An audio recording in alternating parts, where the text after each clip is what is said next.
Hello दोस्तों, आप कैसे हैं। मैं उम्मीद करता हूं कि आप लोग अच्छे होंगे। तो दोस्तों चलिए अपने करंट अफेयर के सेक्शंस को आगे बढ़ाते हैं और आज जो महत्वपूर्ण प्रश्न को देखते हैं। दोस्तों जैसा कि आपको पता है कि 2025 में बहुत सारे एग्ज़ाम्स होने वाले हैं और इन सारे एग्ज़ाम्स के लिए करंट अफेयर का एक सबसे बड़ा रोल होता है जो आपके एग्ज़ाम्स में रिजल्ट को निर्धारित करता है। तो दोस्तों इसलिए करंट अफेयर आपके लिए पढ़ना बहुत ही ज़रूरी है। तो चलिए क्लास को स्टार्ट करते हैं और इसमें पहला क्वेश्चंस को देखते हैं। दोस्तों यदि आपको इसके आंसर पता है तो अपने साथ एक नोटपैड और कलम लेकर बैठ जाएं और अपने आंसर को उसमें लिखते जाएं और अंत में आप चेक कर सकते हैं कि आपको इनमें से कितने सारे आंसर सही हुए हैं। अन्यथा दोस्तों इसका आंसर आप हमारे साथ देते चलेंगे। तो चलिए इसका पहला क्वेश्चन को देखते हैं।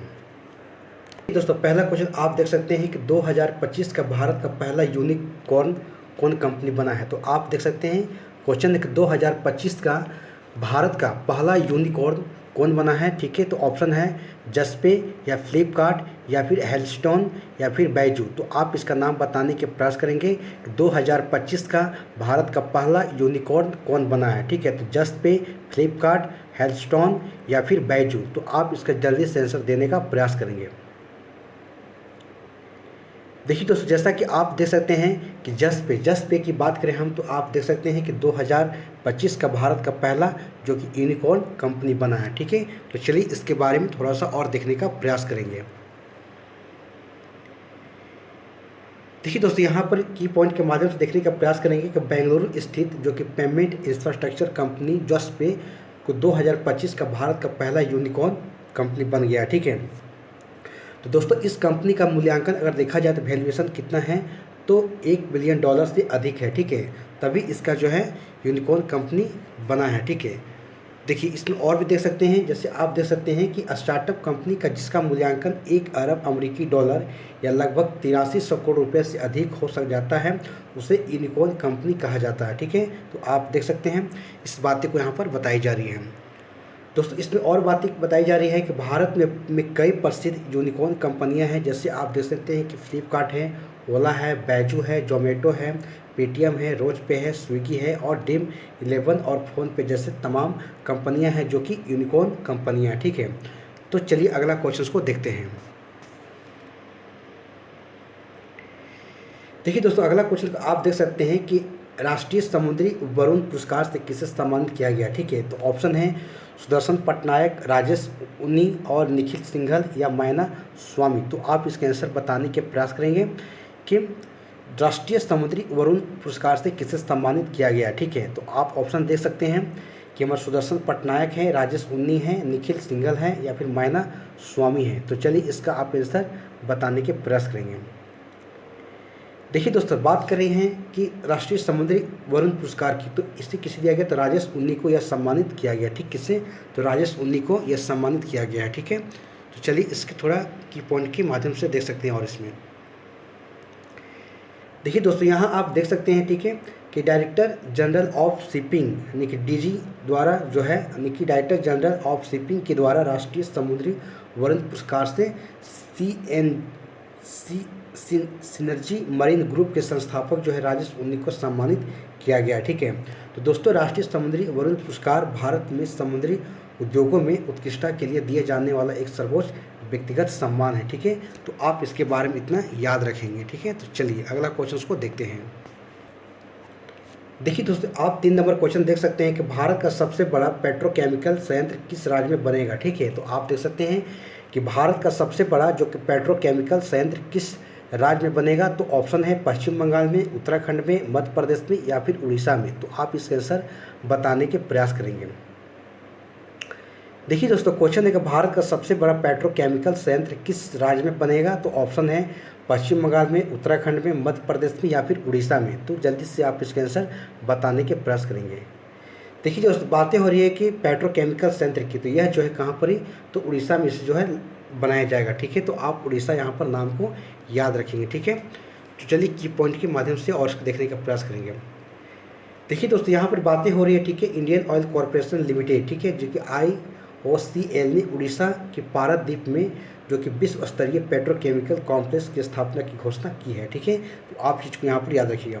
इस संयंत्र के लिए इंडियन ऑयल कॉरपोरेशन लिमिटेड जो कि 61,077 करोड़ रुपये के यहाँ पर निवेश करेगी। ठीक है, तो इस बात को भी आप यहाँ पर ध्यान में रखा। कितना? तो 61,000 जो कि 77 करोड़ रुपये के यहाँ पर खर्च करेगी। ठीक है, तो इसमें और बातें देखी गई है। देखिए दोस्तों, बातें देखने को मिल रही है कि इंडियन ऑयल कॉरपोरेशन लिमिटेड की। ठीक है, तो आप देख सकते हैं कि यह भारत सरकार के स्वामित्व की कंपनी है और इसकी स्थापना जो कि 30 जून 1959 को किया गया था। और इसके अगर बिलियन की बात करें दोस्तों, तो 1 सितंबर 1964 को इंडियन रिफाइनरी लिमिटेड के साथ इसका जो है विलय कर दिया गया। ठीक है, और इसका अगर हम और देखें, इसमें देखिए, और दोस्तों इसकी अगर कार्य की बात करें हम, तो देख सकते हैं कि रिफाइनरी हो गया, पाइपलाइन, परिवहन, पेट्रोलियम उत्पादों का विरुद्ध खोज और उत्पादन में काफ़ी ज़्यादा महत्वपूर्ण भूमिका निभाता है। इसकी मुख्यालय की बात करें दोस्तों, कहाँ पर? नई दिल्ली में है। और महारत्न कंपनी की बात करें दोस्तों, तो IOCL को भारत सरकार द्वारा महारत्न का दर्जा इसे प्राप्त है। ठीक है, किससे? तो भारत पेट्रोलियम जो कि कंपनी को। ठीक है, आप इस चीज़ को ध्यान में देख सकते हैं। ठीक है, तो चलिए अगला क्वेश्चन को देखते हैं। देखिए दोस्तों, अगला क्वेश्चन आप देख सकते हैं, यहाँ पर बातें कही जा रही है। ठीक है, कि मुंबई हमलों के किस आरोपी को अमेरिका से भारत लाया गया? ठीक है, आप देख सकते हैं कि मुंबई हमले के किस आरोपी को अमेरिका से भारत लाया गया है। तो ऑप्शन है डेविस कॉलमैन हेडली को, या तहबूर राना को, या फिर हाफिज सैयद को, या फिर अब्दुल रहमान मक्की को। तो आप इसका आंसर बताने के प्रयास करेंगे कि मुंबई हमले में किस आरोपी को अमेरिका से भारत लाया गया। ठीक है, तो आप इसका आंसर बताने के प्रयास करेंगे। देखिए दोस्तों, बातें यहाँ पर हो रही है कि मुंबई हमले की। ठीक है, तो मुंबई हमले की बातें हो रही है। तो मुंबई हमले के किस आरोपी को अमेरिका से भारत लाया गया? तो यह लाया गया किसे? तो तहबूर राना को लाया गया। ठीक है, किससे? तो तहबूर राना को लाया गया है। ठीक है, तो आप देख सकते हैं, ठीक है, कि पाकिस्तानी मूल के कनाडियाई नागरिक तहबूर राना को जो है 26 नवंबर 2008 को मुंबई हमले पर हुए आतंकवादी हमले की साजिश रचने में इसकी भूमिका के लिए जो है भारत में मुकदमे का सामना करने के लिए अमेरिका से भारत वापस लाया गया। ठीक है, तो आप ये देख सकते हैं, तहबूर राना के खिलाफ मामला राष्ट्रीय जांच एजेंसी जो कि NIA द्वारा इसे चलाया जाएगा। ठीक है, तो इस बात को आप यहाँ पर ध्यान में रखेंगे।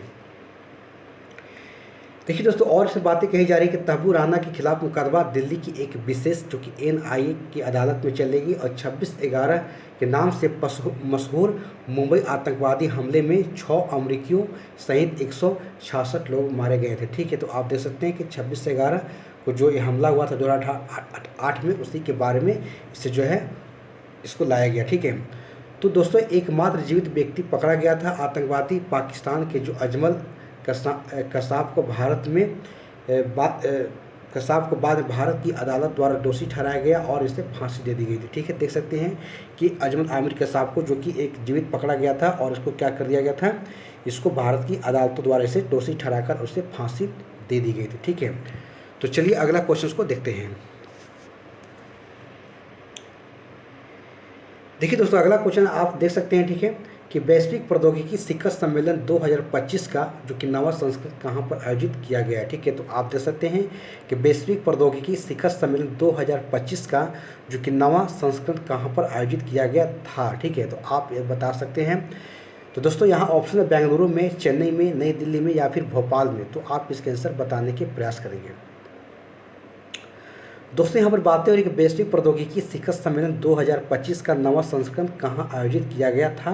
तो ऑप्शन है बेंगलुरु में, चेन्नई में, नई दिल्ली में या फिर भोपाल में। ठीक है, तो चलिए इसे बताने के प्रयास करेंगे। तो देखिए दोस्तों यहाँ पर बातें हो रही नई दिल्ली में। ठीक है, नई दिल्ली में जो कि वैश्विक प्रौद्योगिकी शिखर सम्मेलन 2025 का नवा संस्करण आयोजित किया गया था। ठीक है, तो आप यहाँ पर देख सकते हैं। तो दोस्तों आप यहाँ पर देख सकते हैं कि पॉइंट के माध्यम से देखिए, वैश्विक प्रौद्योगिकी शिखर सम्मेलन के नवा संस्करण का जो उद्घाटन 10 अप्रैल 2025 को जो विदेश मंत्री हमारे जो डॉक्टर एस जयशंकर के द्वारा जो है इसे नई दिल्ली में किया गया। ठीक है, तो यह एक वार्षिक संवाद है और जो पहली बार दिसंबर 2016 में आयोजित किया गया था। ठीक है, तो इस चीज़ को आप यहाँ पर ध्यान रखेंगे। देखिए दोस्तों, अगर बात करें 2025 की थीम क्या है, तो संभावना इसकी थीम है और विदेश मंत्रालय और नई दिल्ली स्थित जो कि कार्नेगी इंडिया द्वारा इसे आयोजित किया जा रहा है। ठीक है, तो आप इस चीज़ को यहाँ पर ध्यान में रखेंगे। ठीक है, तो चलिए अगला क्वेश्चन को देखते हैं। देखिए दोस्तों, यहाँ पर बातें और अगला क्वेश्चन है कि हाल ही में जो कि भारत के किस देश के बीच जो कि एमएसएमई सहयोग और राजनीतिकों के प्रशिक्षण पर समझौता हुआ। ठीक है, तो आप देख सकते हैं कि कहा जा रहा है कि हाल ही में भारत और किस देश के बीच में, ठीक है, एमएसएमई सहयोग और राजनीतिज्ञों के प्रशिक्षण पर एक क्या हुआ, समझौता हुआ है। तो ऑप्शन है पोलैंड, ऑस्ट्रेलिया, स्लोवाकिया और वियतनाम। तो आप इसका आंसर बताने के प्रयास करेंगे। तो देखिए दोस्तों, बातें और हाल ही में भारत और किस देश के बीच में एमएसएमई सहयोग और राजनीतिकों के बीच में जो है प्रशिक्षण पर समझौता हुआ है। तो एक कहाँ पर होता है, स्लोवाकिया। ठीक है, तो आप यहाँ पर स्लोवाकिया को आप यहाँ पर ध्यान में रखेंगे। ठीक है, चलिए तो इसे और समझने का प्रयास करेंगे। देखिए दोस्तों, यहाँ देख सकते हैं कि भारत और स्लोवाकिया ने राष्ट्रपति द्रौपदी मुर्मू की स्लोवाकिया यात्रा के दौरान जो एमएसएमई और राजनीतिकों के प्रशिक्षण में सहयोग पर दो समझौता जो ज्ञापन हुआ। ठीक है, इस पर हस्ताक्षर किए गए। ठीक है, और दोस्तों यहाँ देख सकते हैं कि राष्ट्रपति द्रौपदी मुर्मू जो कि 7 से 10 अप्रैल 2025 तक जो पुर्तगाल और स्लोवाकिया की दो देशों की अधिकारित यात्रा पर थी। ठीक है, तो आप इस यहाँ पर ध्यान में रख सकते हैं। दोस्तों इसमें और बातें बताई जा रही है कि पहली बार जो कि 1 से 8 अप्रैल 2025 को पुर्तगाल का यहाँ पर दौरा किया, इसने जो हमारे द्रौपदी मुर्मू जी हैं, और अपनी यात्रा के दूसरे चरण में 9 अप्रैल 2025 को स्लोवाकिया पहुंची थी। ठीक है, तो आप इस देख सकते हैं कि भारत के राष्ट्रपति के रूप में राष्ट्रपति द्रौपदी मुर्मू की पुर्तगाल और स्लोवाकिया की ये पहली यात्रा थी। ठीक है, तो आप इस चीज़ को दोस्तों, अभी ये सब लेटेस्ट क्वेश्चन है तो आपको इस चीज़ ध्यान में रखना है, क्योंकि ऐसा ही क्वेश्चन जो है आपको इंटरनेशनल करंट अफेयर में पूछ दिए जाते हैं। ठीक है, चलिए तो दोस्तों यहाँ पर बात हो रही है स्लोवाकिया की, तो इसके बारे में थोड़ा सा देखने का प्रयास करेंगे। ठीक है, कि स्लोवाकिया जो है मध्य यूरोप का एक भूमि से घिरा हुआ देश है, और स्लोवाकिया जो 27 देशों की यूरोपीय संघ का एक सदस्य भी है, और इसकी राजधानी कहाँ पर ब्रातिस्लावा है। ठीक है, और इसकी मुद्रा का यूरो है, और राष्ट्रपति कौन है, तो पीटर पेलेग्रिनी है। ठीक है, तो इन सारे बातों को आपको ध्यान में रखना है, क्योंकि ऐसा ही क्वेश्चन आपको एग्जाम्स में जो कि इंटरनेशनल करंट अफेयर में पूछे जाते हैं। ठीक है, कि हमारे देश के प्रधानमंत्री, राष्ट्रपति किस देश का दौरा कर रहे हैं, तो किस देश का हमारे देश में जो अतिथि वो आ रहे हैं। ठीक है, तो इन सारे बातों को आपको जो है ध्यान में रखनी है। ठीक है, चलिए दोस्तों यहाँ पर अगला क्वेश्चन को देख सकते हैं कि लॉस एंजल्स ओलंपिक 2028 में किस खेल को शामिल किया गया। ठीक है, तो आप देख सकते हैं कि लॉस एंजल्स ओलंपिक 2028 में किस खेल को शामिल किया गया है। तो ऑप्शन है क्रिकेट को, बास्केटबॉल को, हॉकी को या फिर वॉलीबॉल को। तो आप इसके आंसर बताने के प्रयास करेंगे। ठीक है,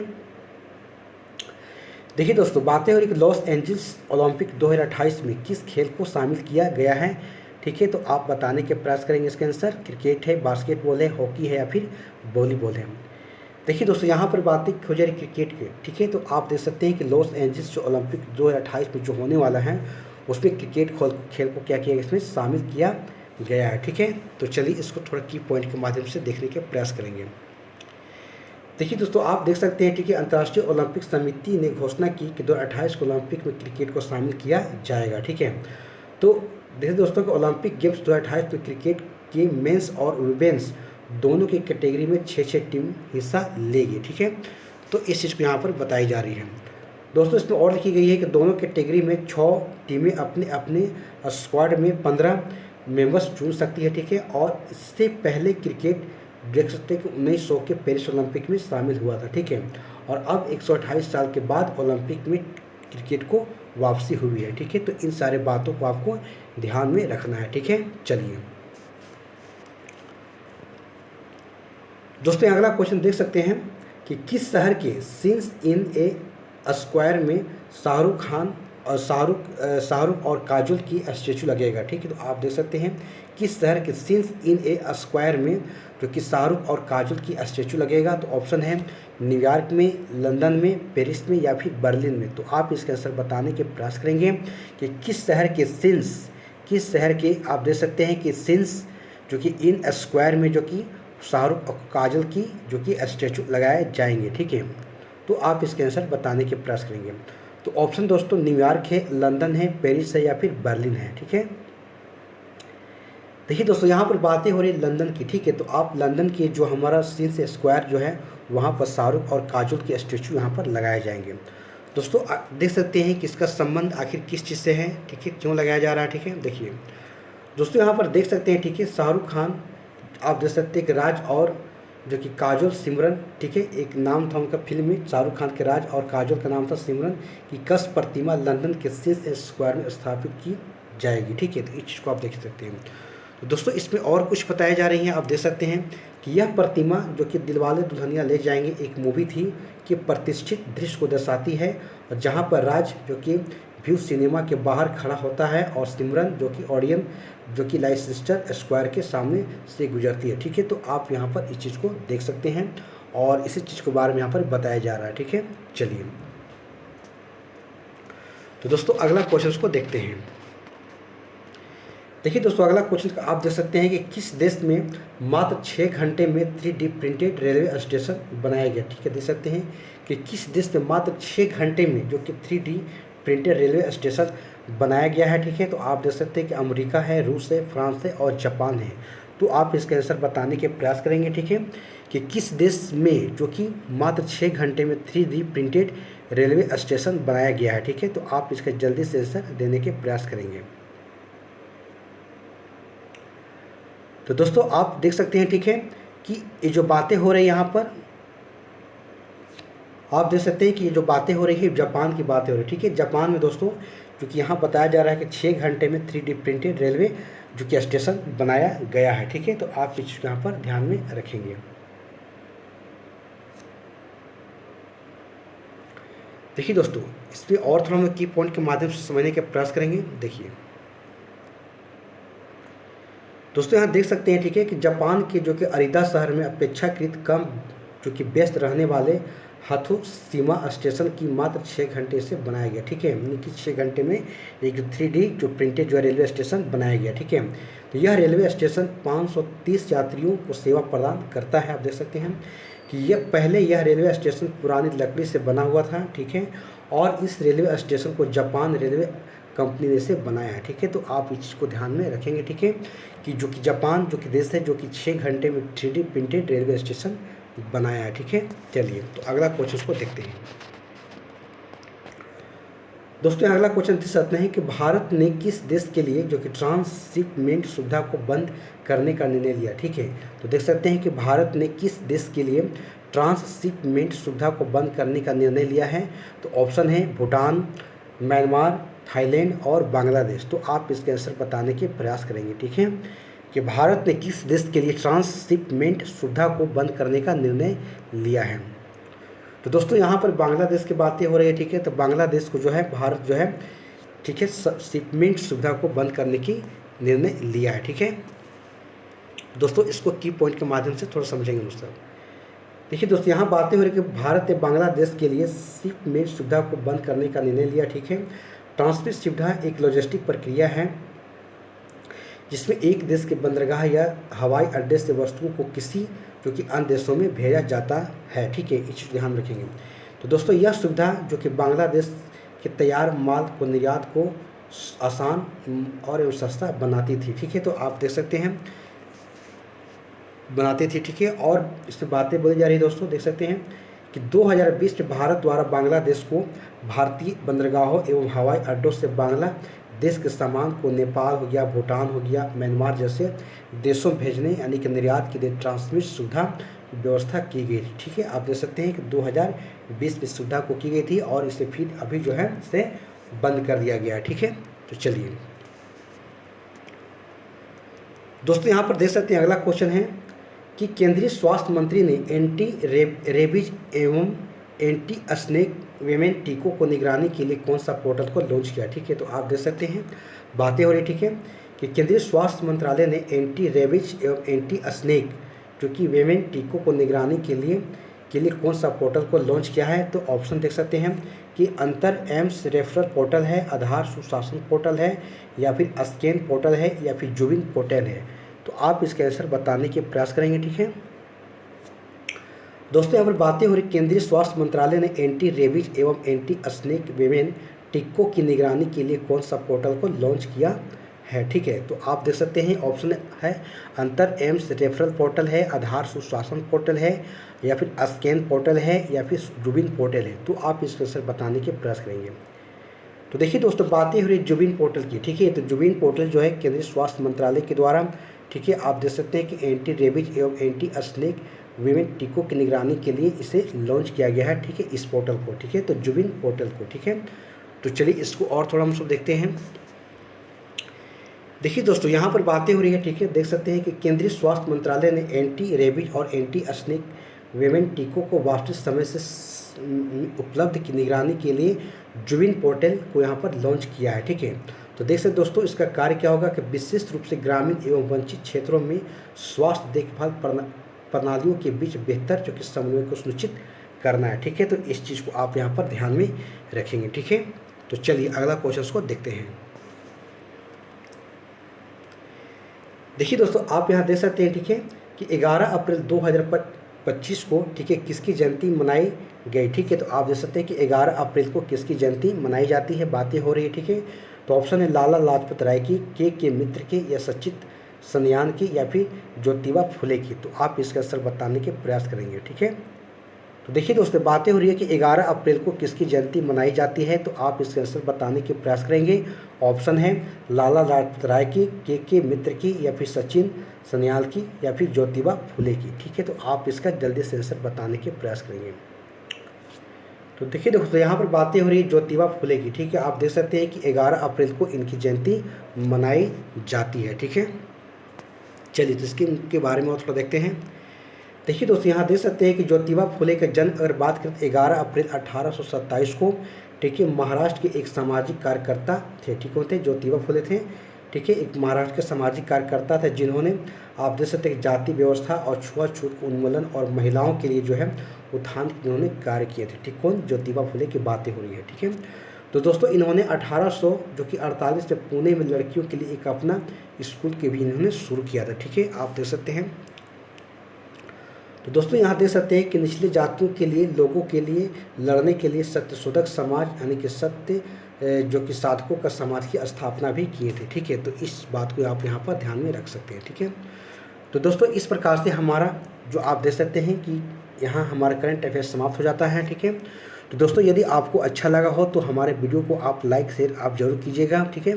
और इसी प्रकार से दोस्तों, आपको प्रतिदिन आपके जो कि करंट अफेयर्स आपको मिलते रहेंगे, ठीक है, क्योंकि आपको 2025 में जो बहुत सारे एग्ज़ाम्स होने वाले हैं और इन सारे एग्ज़ाम्स के लिए करंट अफेयर के लिए जो आपके लिए एग्ज़ाम्स के लिए काफ़ी ज़्यादा इंपॉर्टेंट होते हैं, ठीक है। तो चलिए दोस्तों, क्लास को यहीं पर अंत करते हैं और तब तक के लिए हमारे वीडियो को आप बार बार देखें और इसे लाइक कीजिए, शेयर कीजिए, ठीक है। तो अगले दिन फिर हमारी एक मुलाकात होगी, तब तक के लिए जय हिंद, जय भारत।